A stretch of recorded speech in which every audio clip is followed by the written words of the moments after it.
I want to welcome you to the Pro Mindset Podcast. The Pro Mindset Podcast is all about diving into the headspace that results in championship performance. High-performing athletes, winners, have this mental flow and have a positive headspace for their performances and success. Join me, Craig Domann, sports attorney and NFL agent, on this podcast. I will interview pro athletes, college athletes, football coaches, and sports personalities. Together, we can discover how you can get in the flow and have your own pro mindset.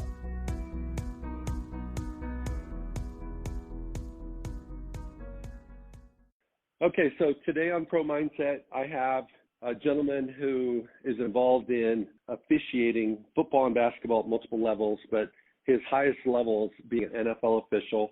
I want to welcome Randy Campbell to the show. Randy, welcome to the show. Thanks, Craig. I appreciate it very much.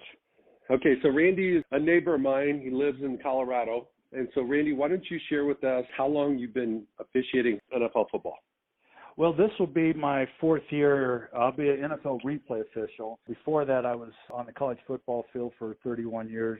25 of those years was at the Division I level in Mountain West, the Big 12, and the Pac-12 conferences. I have two basketball jobs.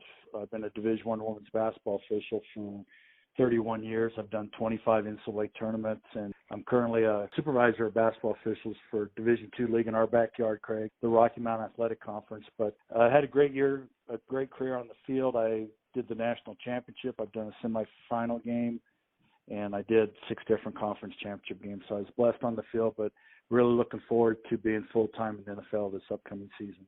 Okay, so let's talk about the NFL. How long ago did they start hiring guys to be off-the-field officials, replay officials? They started looking at this concept of having replay officials in the booth probably in the 80s, and they originally did it for, I think, about 5 years, and then they put it to the side for a few years. But I think they've been full-time now for about 20 years, having replay officials in the booth. And like everything else in life, it has evolved over the years. I believe this is about the 23rd year they've had replay officials full-time now. Okay, so let's talk about the role of replay. The ideology behind it is to get the right call. Is that fair? That's fair. The concept is that the ruling on the field is correct, and then you have video evidence that shows that either it's not correct or it's inconclusive or it's confirmed. And basically, I think everybody that's involved in athletics, whether it's football, any sport, basketball, baseball, and I think everybody wants to get it correct. And, Major League Baseball, I believe, is now in their 5th year of having a replay system. And now all the college conferences have a command center. If something's incorrect on the field, and of course we use the term egregious, we don't want to micromanage everything on the field, but if there's something that's egregiously wrong on the field, replay at the collegiate level, all these various professional sports help out. How does it impact, and how did it impact the officiating crew when replay was introduced? Let's go to 1 year before BC, before video, before replay, where whatever you called stood. And yes, you might get booed, and yes, your white hat or whoever the supervising official may go, hey, are you sure that was right? Maybe somebody else thought differently. But pretty much what you said, what you saw, what you called was the answer. And then we go into this replay world where it makes sense that you're schooled a little bit differently because you want to allow the play to play out just in case you are wrong so that you're not punishing the team that you potentially wronged. How did that change? When you look at the development of replay, I kind of compare it to technology that we have with computers. Think of where computers were 20 years ago and where they're at now. And that's kind of how replays evolved over the years, both at the collegiate level, NFL, all these other sports. And in the past, before replay, of course, I refereed on the field before there was replay. And on the field, you would make a call, didn't know till after the game or maybe even the next day that, oh my gosh, the call I just made or the no call I made was incorrect. The officiating goal is typically this. The officials are there to make sure one team doesn't gain an advantage over the other team within the rules of the game. That's really the only reason we have officials. And so that's the premise, that we don't want to see a team gain an advantage over the other team within the rules of the game. So now with replay, and of course I've refereed on the field now with replay for about 15 years. And actually it's kind of nice in a way on the field that if I do make a mistake, it's correct, but now I can move on. I think sometimes in the back of your mind, if you made a mistake, you're in the back of your mind, you're going, oh my gosh, well, I won't find out till after the game or the next day. Well, now we don't have that anymore. You pretty much know on the field if a mistake was made. And I think the coaches and players, if you look at Major League Baseball, the number of ejections that have gone down in Major League Baseball because of replay, because now they know that replay corrected a mistake that was made by the baseball umpires. And I think that's true in football. You don't see as many arguments from coaches or players because they know that replay corrected a mistake that happened. Well, did you pay attention to the XFL and the access the media and the TV had, the broadcast had to the replay officials? A little bit. I was still heavily involved in college basketball, so I was still traveling around the country. I would catch bits and pieces. Of course, I had some friends that refereed on the field in the XFL, and I had some friends in the replay booth in the XFL, and where the public could see in real time what was going on, not only on the field, but in dealing with coaches and players on the sideline, but also what was going on in the replay booth. And of course, XFL, I do know this, has some different rules and some different mechanics that they use as compared to college and the NFL. But unfortunately, I didn't get a chance to see much of it. Well, I think it was interesting for the fan because you at least, full disclosure, transparency is always a good thing in any industry, any sport, any area of any sport. It was eye-opening for me, too, just to watch the conversations that took place. The thing that I liked about it was everybody's trying to do the right thing. It doesn't matter, the official, whether he made the call or not, he wants the right call, the guy on the field. And then you've got the replay official in the booth. He's trying to figure it out and make the right call. And so that, I think, in the sense of fairness, it was cool to see because, a lot of times, players and coaches and fans think the officials are out to get them, and they're not. I'll give you an example that will disprove that statement, that officials are out to get the players or the teams. Basically, officials have about 1 second to make a decision on the field. They don't have enough time in that 1 second to think about players, teams, or anything else. They can only spend that 1 second thinking about what call or no call they're going to make. And I equate it to, everybody can relate to this, and I'm sure, Craig, you've been on I-25 in Colorado Springs. Did somebody pull out in front of you at the last second and you had 1 second to make a decision? You did. Everybody does. Making that decision of how to avoid that accident. You're not thinking about the type of car in front of you. You're not thinking about the person in front of you. And I equate that example of spending that 1 second trying to avoid a collision. That's what officials have to go through. They've got 1 second to make a decision on the field. And so when you think about officiating, the people that listen to this, always think about that example I said about the car coming to a complete stop in front of you, and you got 1 second to make a decision. That's what officials have to go through. Well said. Let's go back to, you're recognized as an NFL official, but your day job is you're an official as well. Why don't you share for the audience what you do outside of the NFL? You kind of mentioned it earlier, but go more in depth in what you do. Well, I got started about 40 years ago, and actually I grew up in Central California near Fresno, a small town called Tulare, and I got started umpiring when I was at the age of 15 years of age. I'm 62 right now, and you could umpire for triple the pay of what minimum wage was at that time. Well, then I did intramurals in college, and then when I went to Farmington, New Mexico, that was my first job in the oil and gas industry. I did high school football, high school basketball, and high school baseball. I've refereed 5 sports, but the 2 major sports I do is football and basketball. So I did high school football in New Mexico and in Colorado. And officiating is similar to the corporate world. You have to start at the bottom and work your way up. And each step that you take is just a little bit harder. And it should be harder because there's more scrutiny. There's a lot more things involved when you get up to the professional ranks. So I did state championships in the state of Colorado, got into the Rocky Mountain Athletic Conference, did that for a few years. Then I got into Division I. And I was fortunate that I did Division I for 25 years. I'm actually the only official in the country that's done, like I said earlier, a national championship, which was Notre Dame versus Alabama in 2013. I did a semifinal game, which was the Fiesta Bowl 4 years ago. That was Clemson versus Ohio State. And I did a conference championship game in the Big 12. I did 5 in the Pac-12. So I'm the only official to have done all 3 of those things. But we have a joke in officiating that Father Time's undefeated. And I knew that you don't see a lot of officials over the age of 60 on the field in the collegiate ranks. And The NFL opportunity came a couple of years ago, but I wasn't quite ready to come off the field. But I had worked in the replay booth the last 3 years in Denver. Thoroughly enjoyed the replay booth and thoroughly enjoyed the NFL, the camaraderie. But now I get a chance to go to all these 31 other NFL stadiums. I've refereed in 11 of the 31 NFL stadiums, but there's about 20 NFL stadiums I've never been to. And then in conjunction with that, I've been a NCAA basketball official all this time. I just finished my 31st year on the court. I had a milestone this past year. I did my 2000 Division I women's basketball game back in November. It was at the University of Denver. My family got a chance to celebrate with me, and I was fortunate. I did 25 straight NCAA tournaments, Division I tournaments, and I think everybody around the country right now is missing the NCAA tournament right now. We should be in the Final Four, both for the men and the women. I've done 10 regionals and 4 regional finals. I've been blessed in that regard, and I've been self-employed, Craig. I've owned a very small oil and gas company the last 26 years. I'm fortunate I've been able to work out of my house, which is, I thoroughly have enjoyed that. And that comes in handy now with the coronavirus that's going on. No doubt.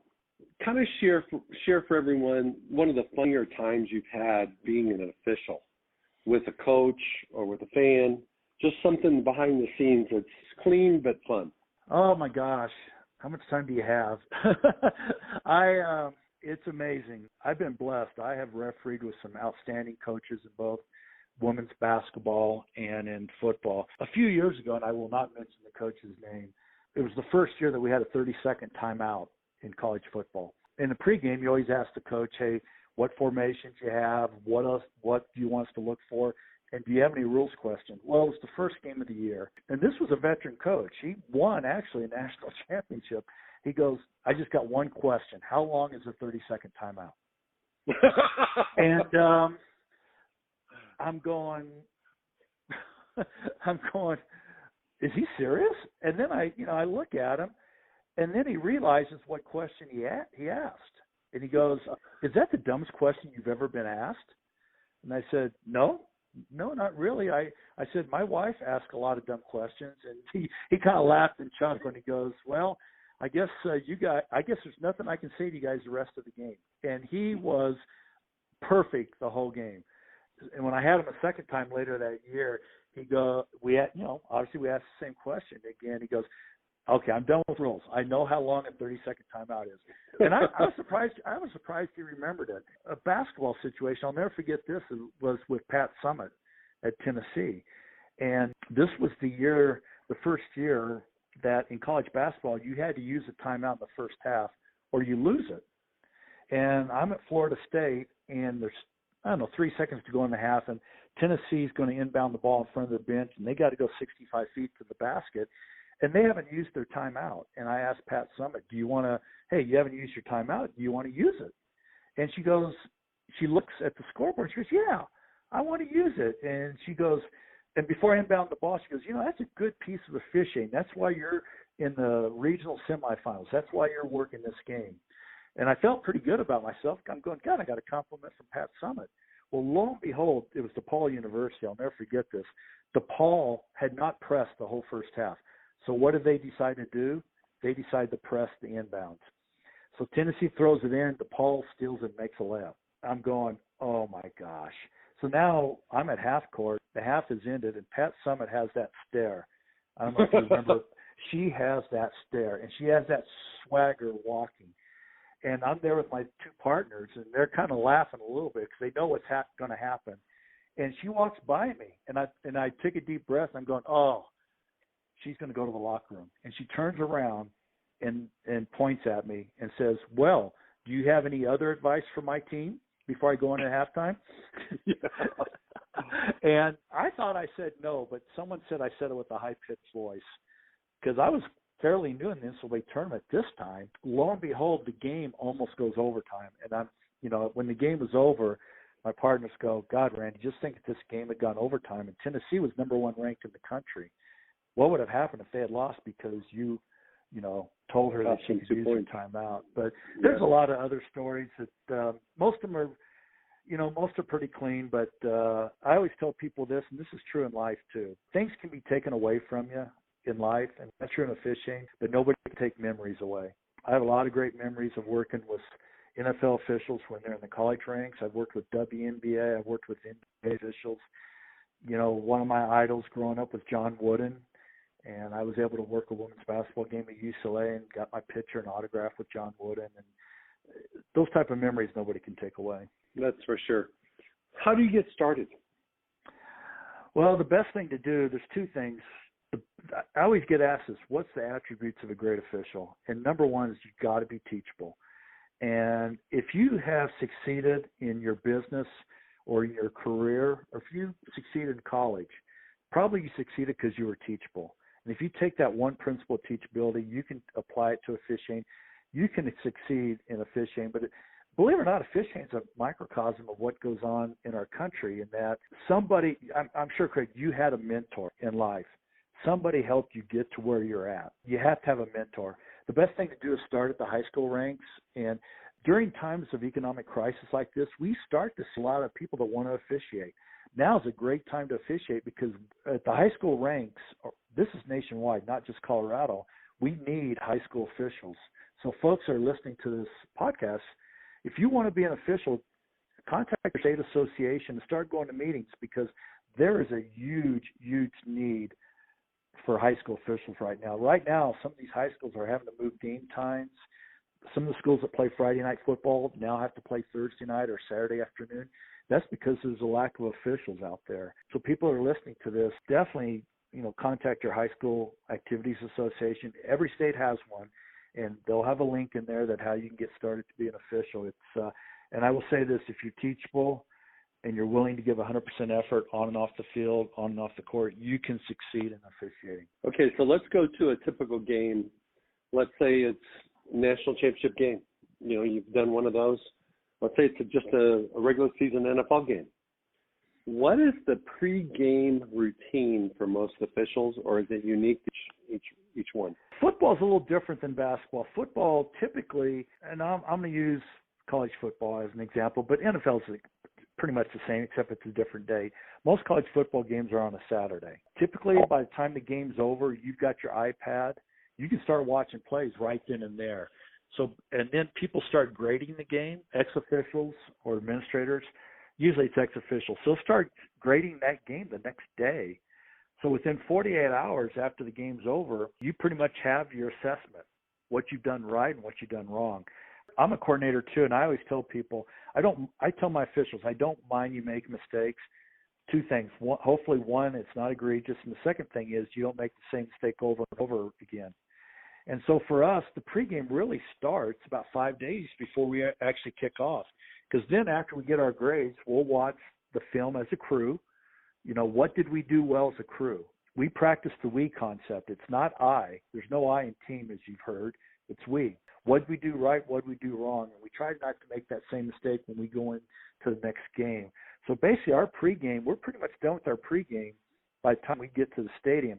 The day before the game, we fly in from different parts of the country, and we'll sit down and watch film, and we'll watch plays that happen in other games in our league, and we'll watch plays of the two teams we're going to referee, because most of the mistakes officials make is when they get caught by surprise. And we try to take the surprise element out, so we study film. Typically, it's not unusual to watch at least 14 hours of film before we do a game the next week.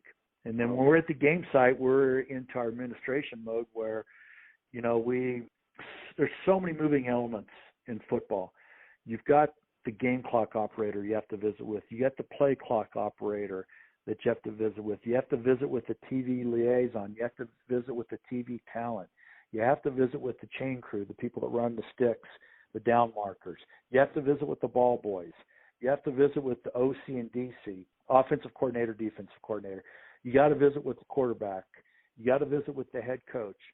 And typically we get to the stadium about 3 hours before kickoff. And that sounds like a long time before the game. It's amazing, Craig, how fast that 3 hours go, because everybody has so many duties to do. And we got to be on the field 60 minutes for kickoff, looking at uniform equipment. We're looking at plays, formations.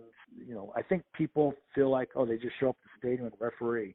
But it really is it's a week of preparation, and it goes on week after week after week. But it's really a good 5 days of preparation before an official ever steps on the field.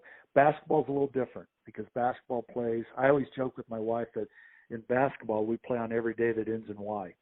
And basketball, we don't. You still do some parts of it, but you may have a game on a Saturday night, then you have a Sunday afternoon game. You may have a game 14 hours later, so you don't have that chance to. You have a chance to look at some plays, but you don't have a chance to really go into that detailed preparation in basketball that you do in football. Well, it sounds like to me one of the most important things for an official is having a growth mindset and also having self-awareness so that you're growing through the process, but you're also aware of your strengths and weaknesses because you're really kind of you're playing a dynamic role because you've got to be consistent. You've got to get better. The coordinator officials are saying, hey, let's make sure we're calling this or we're not calling that. Things that happen, during the course of off seasons as well as during the season where they try to, it's almost like a political statement where they like, hey, let's stop calling this violation unless it makes an impact on the play. Yeah, that's pretty fair. I always say this. I mentioned one. There's really two reasons why we have officials. I mentioned one of them earlier. Make sure a team doesn't gain an advantage over the other team within the rules of the game. The other aspect is safety. Safety supersedes everything. We're there for a safety factor. And I think the worst thing that we want as officials is if we miss something and somebody got hurt from it. That's critical. And there's a saying in officiating, you got to start perfect, and then you got to get better from there. And I played, ironically, I don't referee or umpire college baseball, but that's the sport I played in college was baseball. In baseball, we played Craig doubleheaders all the time. Invariably, we would lose our first game of doubleheader if we lost a tough game or we blew something or we did something wrong. Our coach, between games, would always say, guys, we're not going to lose twice on the same game. And I took that into life. I took that into officiating, meaning that you got to, in officiating in particular, you got to move on. You have to have a short memory in officiating because if you make a mistake on the field or on the court and you dwell on it mentally, you're going to make another mistake. But we're human beings, and I know that I emphasize to my officials that I'm supervisor for that, hey, look, as long as it's not egregious and nobody suffered an injury, you got to learn to move on. I think the people that are thinking about officiating, that's what you got to do. And that's true all the way from Pee Wee all the way up to the NFL. No question. I think one of the things that's a little bit of a misnomer is that professional sports is different. And, I coached youth sports when my boys were growing up, and I would find myself talking to my client on the drive to practice about some issue that also applied to the 9-year-olds that I was coaching. I'm guessing in officiating it's kind of the same. It's still the same. You know what it is, and I'm going to drop a couple of names to you. Players that I refereed at the collegiate level that went on to have great NFL careers. One of them is Andrew Luck. When he was at Stanford, I'll never forget this game. The first series, he threw a pick six. I believe it was against USC or UCLA. I don't remember. And I'll never forget. He came to the sideline and he told the coach, Coach Shaw at Stanford, hey, I've moved on. We're going to get the ball back and we're going to score, and we're not going to have another turnover the rest of the day. And I was thinking to myself, here's a 20-year-old. Just calmly came over to the head coach, told him, hey, that was my bad. We're not going to have a turnover the rest of the day. We're going to go down and score on these guys, and we're going to win the game. We just made one mistake. We're going to move on.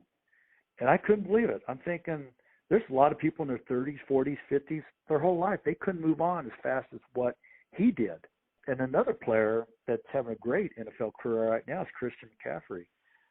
He also played at Stanford. He's with the Carolina Panthers. I remember he missed a block really bad. There was a blitz coming, and he totally missed it. And his quarterback got sacked, fumbled, and the defense recovered. And same thing with him. I'll never forget, in the huddle, he goes, that ain't happening again. I made a mistake, but I'm not going to make the same mistake twice.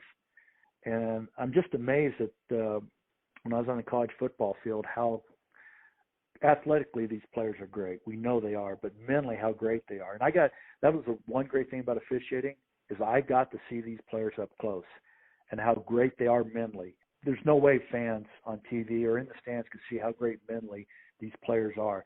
And you mentioned the XFL. I think that's why you enjoyed it, because you got to see how great the conversation between the coaches and the players and the officials in the replay booth. I think that's why you liked it. And that's why we didn't know that football was that detailed, and they didn't know that, man, these folks are really, really smart. And I think that's why people enjoyed the XFL that was in business for 5 weeks.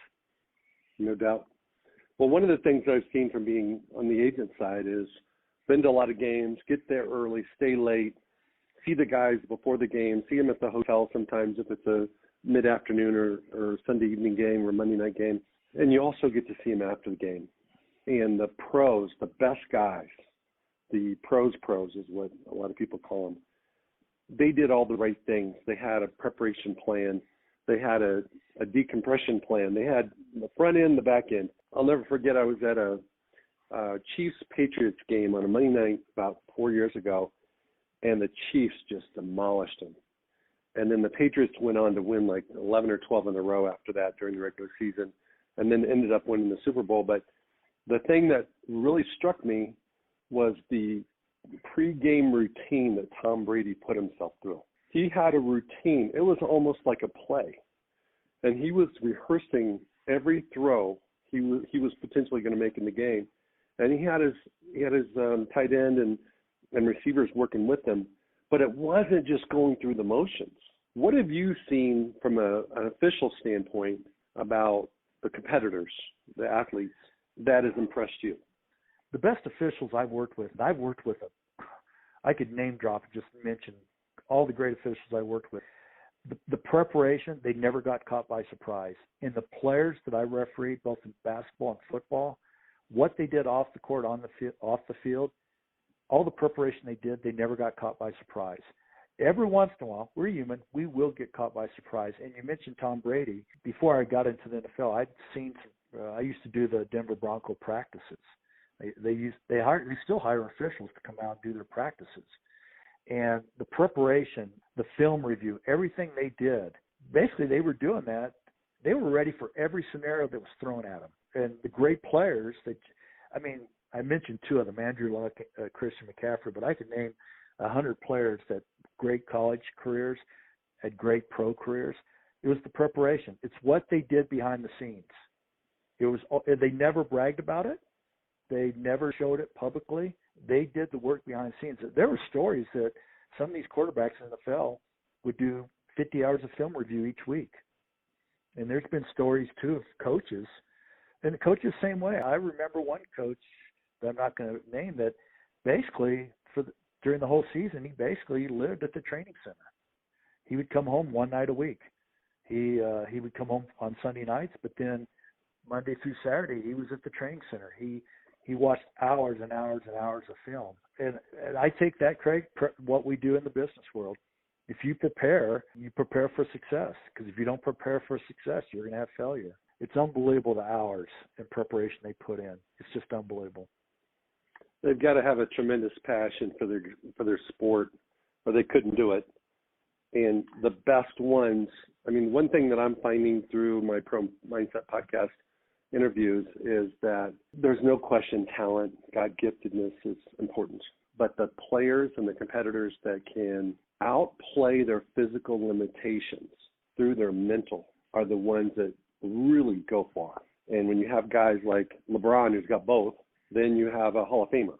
Everybody's got physical limitations, and everyone can improve on their physical. You, even as an official, you can have better cardio, you can get in better shape. But if you're not mentally strong, it's not going to matter as much. That's so true in playing sports. That's so much true in officiating. I always tell folks that truly 90% of officiating is from the neck up. And I've had some football players that I've been around over the years. They said, you see us on TV. And, of course, the NFL Combine, with the one they have in Indianapolis where they do all this testing and all that. For many, many years, they never did really what you would call mental testing. Now they do the Wonderlic test and everything else. And some of these scouts, and I remember talking to John Elway. He was at one of my college Pac-12 games a few years ago. And we were just chatting on the sideline before our game was going to kick off because I've seen the physical numbers. I'm looking for the mental numbers. I'm looking to see what they're doing mentally. And he was looking to see how they check off at the line of scrimmage. How would they pick up the blitzes? Well, all that stuff is mental. I think that was one of the best things I think NFL teams did is when they started doing interviews. I'm not going to give you a Yogi Berra that 90% of this game's half mental, but it is. I think in officiating in particular that a lot of it, 90% of officiating is from the neck up. There's no question training and workouts and physical preparation is critical. If you don't have that, you probably don't belong on the field or on the court.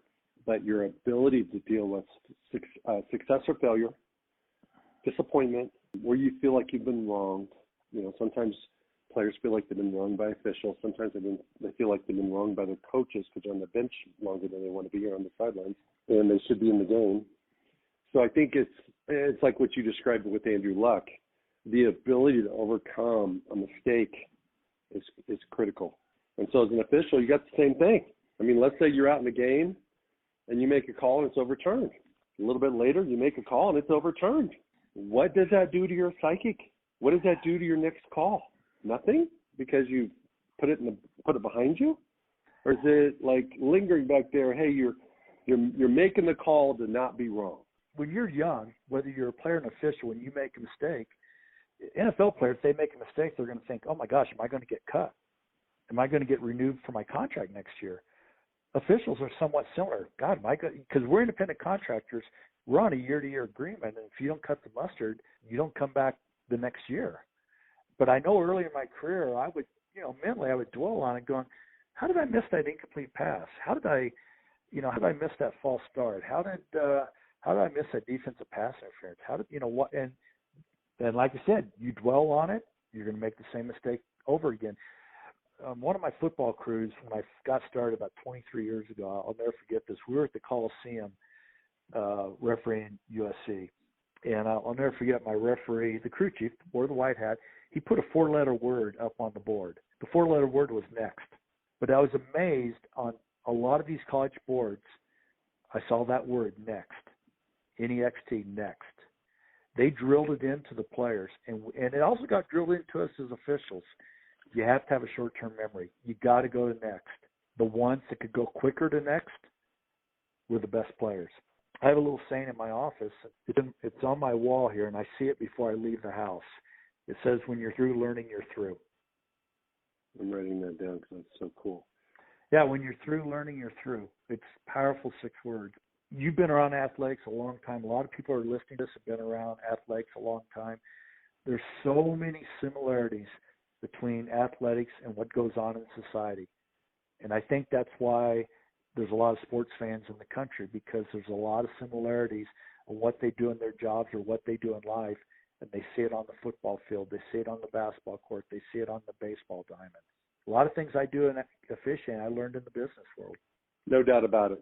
That's why a lot of really studious, successful players, whether it be high school, college, or pro, are successful business people when they're done, because they take those same principles and apply them to their new industry.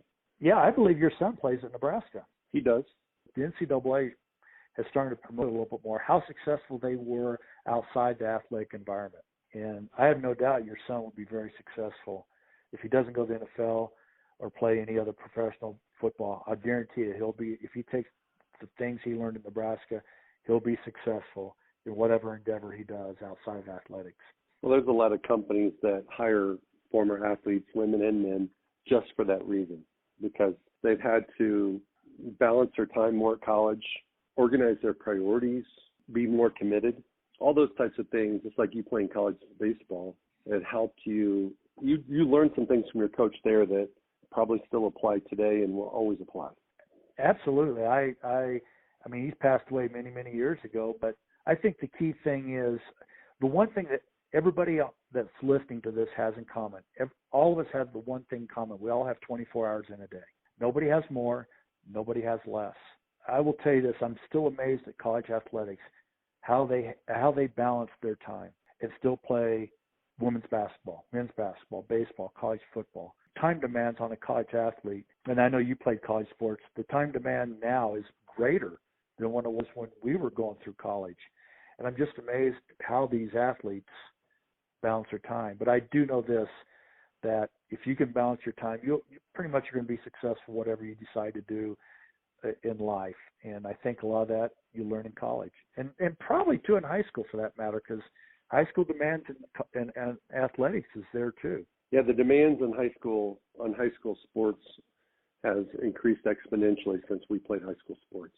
I mean, it wasn't a hobby for me, probably wasn't a hobby for you, but it could have been. It can't be now. You've got to be all in if you're going to play high school sports.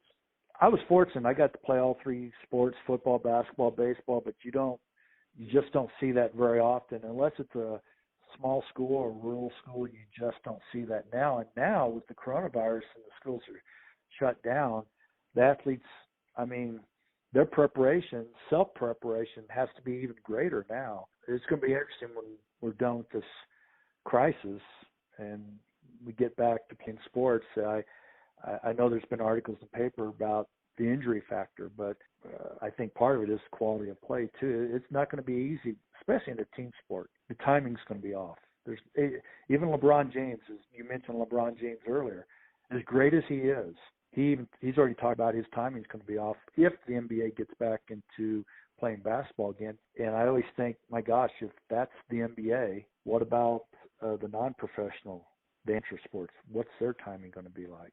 It's crazy. Well, Randy, in talking about the virus and this whole strange time we're experiencing right now is truly an opportunity for those that decide to capitalize on it. And so if you're an NFL player, you're a college basketball girl, it doesn't matter what level you play, what sport you play. What are you doing to get better when a lot of people are just sitting around waiting?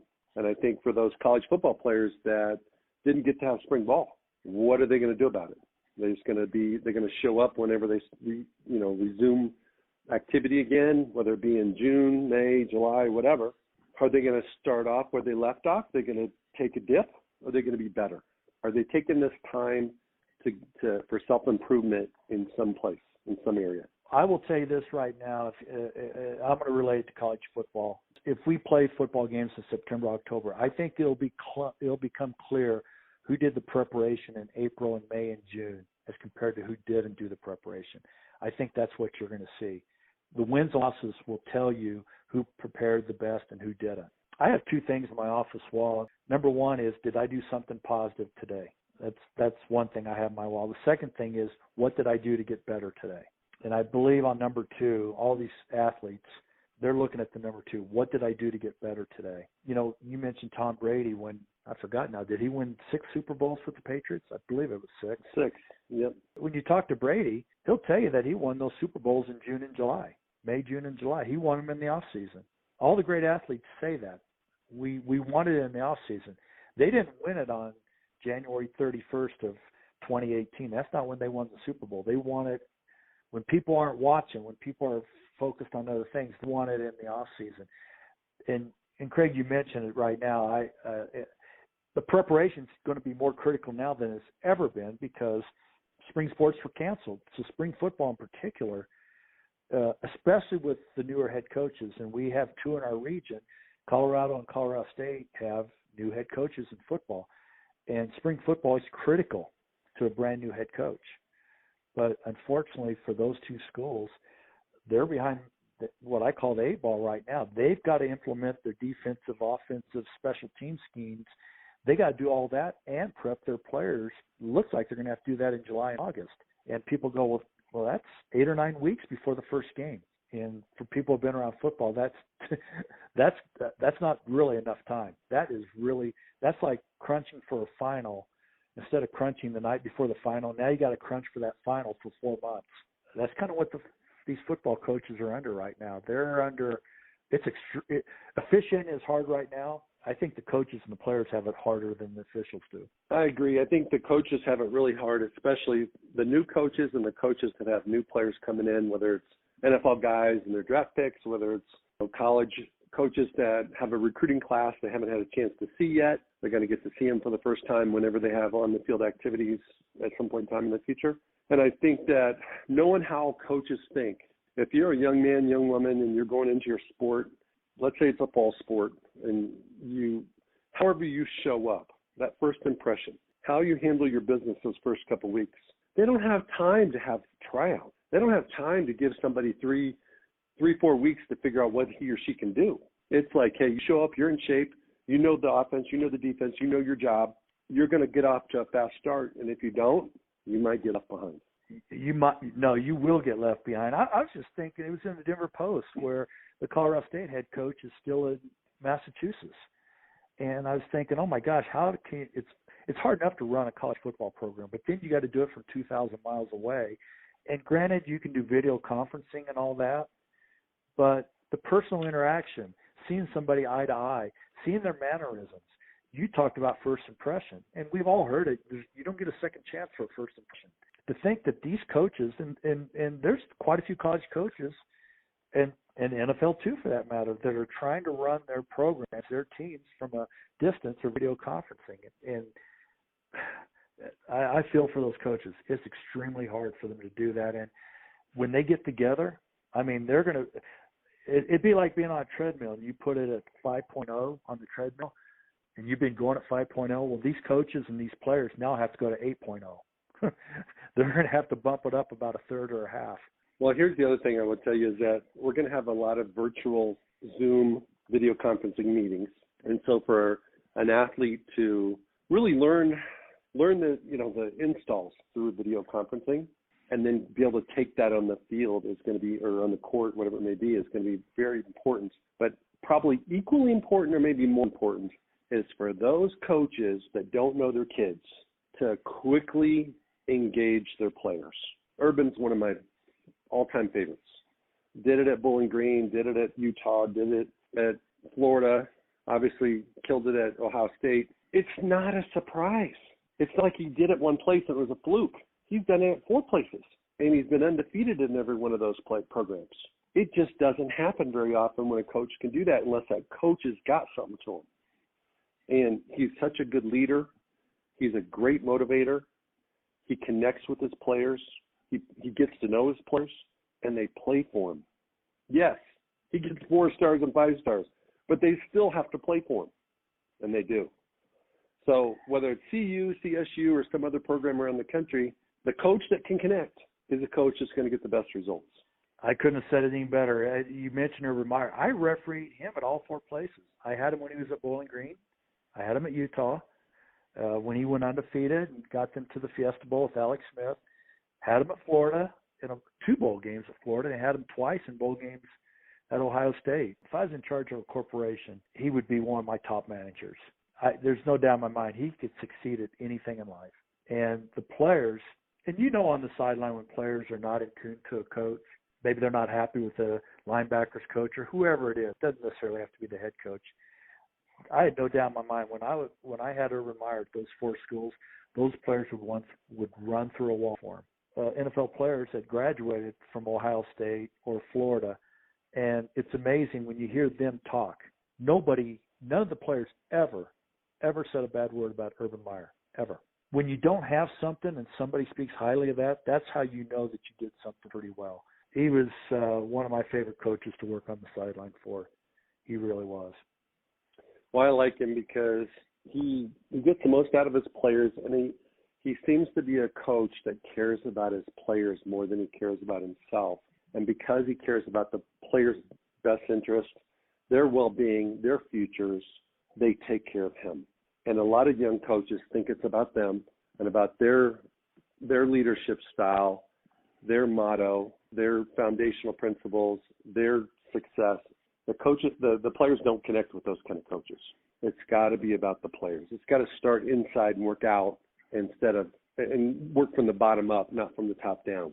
I always heard stories that, and I would believe these stories. I heard it from enough people that when Urban would recruit, he always wanted the parents there. He would never talk to a football player in person unless a parent or parents were there. He never would do that. He would spend a half hour talking to the parents first, and then he would spend a half hour talking to the player. So he would never talk about him, the school. He would never talk about football until that 1 hour was done. He never would. Where I know most coaches didn't do that, but that was his style. That's what he did. He goes, he wanted those parents to know that, look, if I'm going to have this player for possibly up to 4 years, we know they can leave early, but if I'm going to have this player for up to 4 years, I want to know what drives him. I want to know what he wants, what's his talents, because he may not play pro football, but when he gets out of Ohio State or Florida or Utah or Bowling Green, I want him to succeed in life. And I think he just had that special talent of doing that. But there were stories about when he would recruit that he can you imagine talking for an hour and you didn't bring yourself up? You didn't even bring anything up about your football program? But he would. He would spend an hour talking about his parents, his family, and then about the player. Amazing. I think as time went on, it would be easier to do that because, after you've won a couple national championships and you've been national champion in 2 different schools, it's easier, but you don't get there unless he was doing that at Bowling Green and Utah as well. Absolutely. Because those schools, he didn't. Alex Smith was his quarterback, and I think, if I remember correctly, Alex was a 3-star recruit. So Bowling Green and Utah, I can't even think of those schools having 4 or 5-star recruits. Oh no, not a chance. Not a chance. And what he did at those 2 schools is just unbelievable. And I had no doubt when he left to go to Florida, there was no doubt he was going to be successful there because he took that foundation.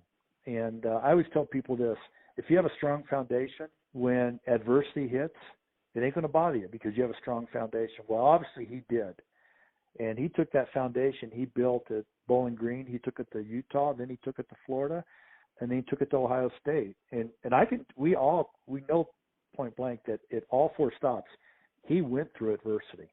Absolutely. He never wavered. He never cracked. I think I brought in Andrew Luck when he threw that interception. His foundation was so strong, he didn't crack.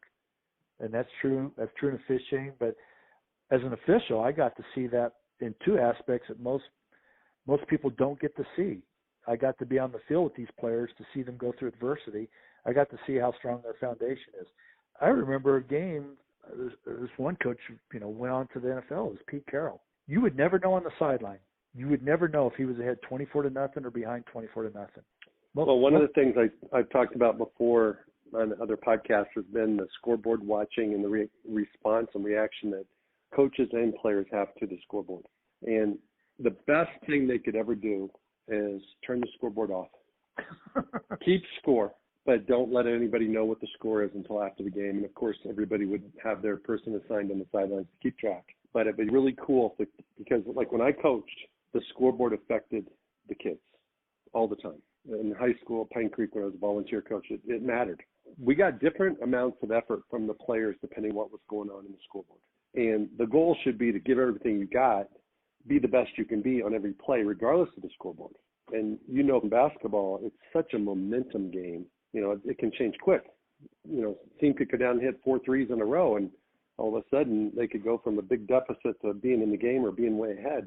So it's like you shouldn't really pay attention to the scoreboard. That's amazing you say that. My children went to Pine Creek. They graduated before your children did, but my son played for Coach Miller. At that time, I was in the Mountain West Conference as an official.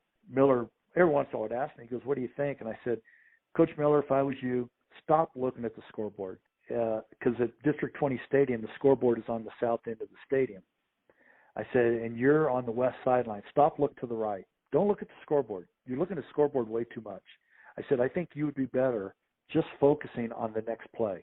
He went through some adversity because he had some great teams, and they would lose in the championship game, or they'd lose in the semifinals or whatever it is. But when he won his first state championship, I was so happy for him. But I was one of his first phone calls. He goes, "You don't know what you meant to me with the 4-letter word next and building the foundation that got me through the adversarial situations," because he went through some years that he could have easily won the state championship and didn't, but then he did. I would say there's 3 or 4 seasons 3 or 4 teams that he thinks are better than the teams that actually did win. He's told me that too. You're right, but he goes. But the thing is, if Coach Miller didn't have a strong foundation, I don't think he'd be coaching there right now, and he definitely would not have won. I don't know how many he's won, 4 state championships, but I don't even know if he'd have won 1 or 2 without a strong foundation. Thank you for listening to this episode of Pro Mindset. If you enjoyed this podcast, please subscribe, rate, and review this podcast. 5 stars, of course. You can follow us on our website, promindsetpodcast.com, or on Instagram, Twitter, and Facebook at Pro Mindset Podcast. Thank you so much for listening. We'll see you the next time.